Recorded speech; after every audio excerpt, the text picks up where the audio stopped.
भारतीय संविधान की जो कार्यविधि है वो लागू हुई थी और इस अवसर पर मैं अपने मध्य सम्मानित श्रेष्ठ मंच को नमन करते हुए अति सम्मानित मातृशक्ति व ग्रामवासी जो हमारे बीच में बैठे हुए हैं उनका हार्दिक वंदन अभिनंदन करते हुए और इस कार्यक्रम के आयोजन की भूर प्रशंसा करते हुए मैं कहना चाहूँगा कि हमारे साथ अपने मध्य प्रोफेसर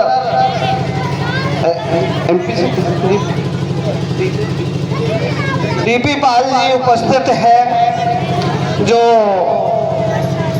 शिक्षा के बलबूते अपने खैर राजकीय महाविद्यालय में प्रोफेसर है। हमें ऐसे अपने ओजस्वी प्रोफेसर साहब से बच्चों को प्रेरणा लेकर हमें भी अपने मुकाम का झंडा बुलंदियों पर गाड़ना चाहिए, ऐसा मेरा आज का आह्वान निवेदन आज के विद्यार्थियों के लिए रहेगा। और एक बात कही जाती है कि मिटा दे हस्ती अपनी को यदि कोई मर्तबा चाहे, दाना खाक में मिलकर गुले गुलजार होता है।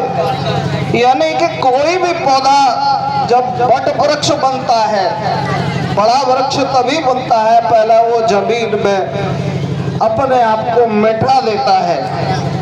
तो मैं निवेदन करूंगा माननीय डीपी पाल जी प्रोफेसर साहब से कि आज यहाँ हमारे सभी लोगों का मार्गदर्शन करें। माननीय डीपी पाल। धन्यवाद भाई साहब। जोरदार ताली स्वागत करें। आज मेरी तरफ से आप सभी लोगों को बहुत बहुत धन्यवाद और गणतंत्र दिवस की हार्दिक बधाई व शुभकामनाएं। ये 76वें गणतंत्र दिवस पर हम सब लोग यहाँ एकत्रित हुए हैं और शिक्षा जगत में ये बड़े हर्ष उल्लास के साथ मनाया जाता है। मेन बात हम ज़्यादा समय नहीं लेंगे। हमारे यहाँ पर हमारे आदरणीय ग्रामवासीगण और मातृशक्ति भी काफ़ी यहाँ पर विराजमान हैं। बच्चों के साथ साथ असली शिक्षक जो होते हैं बच्चों के वो माताएं बहनें ही होती हैं। अगर बच्चों को सही घर पर डीलिंग की जाए, वो सबसे पहले माँ के द्वारा डीलिंग की जाती है। बच्चे को पहली गुरु माँ होती है। कोई भी हम ये कहते हैं कि कोई भी ये कहता है उसे गॉड गिफ्ट है, उसका माइंड बहुत तेज है, वो बहुत पढ़ने में होशियार है, वो बहुत कमज़ोर है। ये सब हमारी मानसिकता से डिपेंड करती है। हम उसे किस परिवेश में ले जाते हैं, किस परिवेश में उसे पालते हैं, किस परिवेश में उससे आदर सत्कार व्यवहार करते हैं, वहीं पर उसकी मानसिकता बदलती है, परिवर्तित होती है, उत्पन्न होती है और वही मानसिकता विद्यमान होती है। हमारे कोई भी बच्चा कभी भी आप देखिए कमज़ोर पैदा नहीं होता है, मानसिक कमज़ोर पैदा नहीं होता है। हमारे अड़ोस पड़ोस के परिवेश से उसकी मानसिकता बदलती है। अगर हमारा आसपास का परिवेश, हमारे घर का परिवेश, हमारे परिवार का परिवेश अगर अच्छा होगा, बच्चों की मानसिकता उतनी अच्छी होती चली जाएगी और वो उतने ही उत्कृष्ट लेवल पे पहुंचते जाएंगे। कोई कभी भी इस चीज़ में अपने अंदर हीन भावना नहीं लानी चाहिए कि हमारा बच्चा कमज़ोर है, हम क्या करें।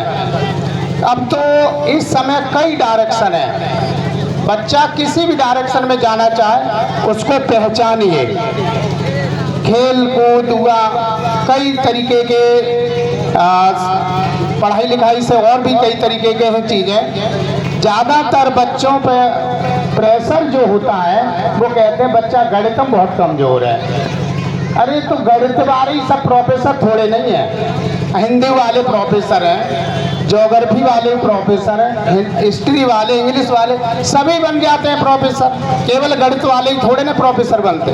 तो बच्चा जिस डायरेक्शन में जाना चाहता हो, जिस सब्जेक्ट को अच्छा पढ़ना चाहता हो, उसे उसमें ले जाओ। खेलने में है तो आजकल खेल के भी दिशा निर्देश आपने देखे होंगे, खूब अच्छे आगे बढ़ रहे हैं बच्चे। कुल मिला के घर से ही आप लोग माता बहनों हैं, छोटे बच्चों को जितना अच्छा डील कर सकती हैं उतना ही बच्चा आगे बढ़ेगा। यहाँ पर जो टीचर होते हैं ज़्यादा से ज़्यादा 3 घंटे या 4 घंटे उनके कस्टडी में रहते हैं बच्चे। 4 घंटे के बाद 20 घंटे बच्चा आपकी कस्टडी में रहेगा।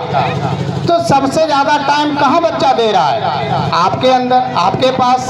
तो आप जैसा सिखाएंगे बच्चा वैसा ही आगे बढ़ेगा। बच्चों को कभी भी हताश मत होने दीजिए, बच्चों को कभी भी इतना प्रेशर मत डालिए कि बच्चा होपलेस हो जाए। इसीलिए बच्चों खेलने कूदने भी दीजिए और पढ़ने भी दीजिए। देखिए कुछ पंक्तियां हम तुम्हें आपको बताना चाह रहे हैं कि गलत विचारों को तुम अपने तनिके में पास फटकने दो, गलत विचारों को